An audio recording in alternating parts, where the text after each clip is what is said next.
تنصروا الله ينصركم ويثبت أقدامكم. Tatkala Anda membutuhkan kebutuhan Anda, siapa yang Anda ingat? Maka ingatlah Allah Subhanahu wa taala. Tatkala Anda dalam kesempitan hidup, sakit misalkan, jangan yang diingat itu dokter, obat ini dan obat itu. Tapi ingatlah siapa? Ingatlah Allah Subhanahu wa taala.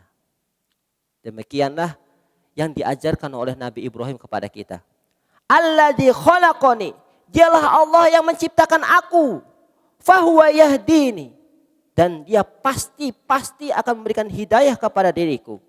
Walladzi huwa yut'imuni wa yaskini, dan dia pasti akan memberi apa? Makanan dan memberi minum kepadaku. Itu sudah kepastian. Karena rizki, kemudian hidayah, makanan, minuman, itu hanya ada di sisi Allah Subhanahu wa taala. Mintalah di sisi Allah Subhanahu wa taala. Fa idza maridtu fahuwa yasfin. Tatkala engkau sakit, tatkala aku sakit, kata Nabi Ibrahim, fahuwa yasfin, dialah yang mampu menyembuhkan aku. Jadi karena Allah Subhanahu wa taala yang pertama, jangan jadikan Allah itu sebagai ban serep atau terakhir. Terkadang kita itu tatkala masalah itu melanda, setan membisik-bisiki, masih ada keluarga, masih ada teman dekat, kita masih punya uang tabungan, kita masih punya tanah yang bisa digadai. Jarang sekali kalau kita itu ingatnya kepada Allah Subhanahu wa taala. Padahal segala kebutuhan hajat hidup kita adanya di sisi Allah Subhanahu wa taala. Mintalah kepada Allah Subhanahu wa taala.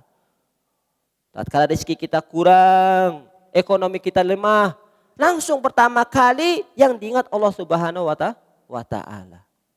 Itu yang diinginkan oleh Allah Subhanahu wa taala. Jangan nanti tatkala musibah melanda, tatkala tsunami, gempa, baru kita ingat Allah Subhanahu wa taala.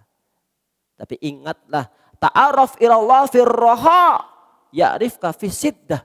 Tatkala kita itu mengingat Allah Subhanahu wa taala di dalam nikmat-nikmatnya, tatkala dalam kenikmatan, kebahagiaan kita ingat Allah Subhanahu wa taala, maka Allah akan mengingat kita tatkala kita dalam kesempitan.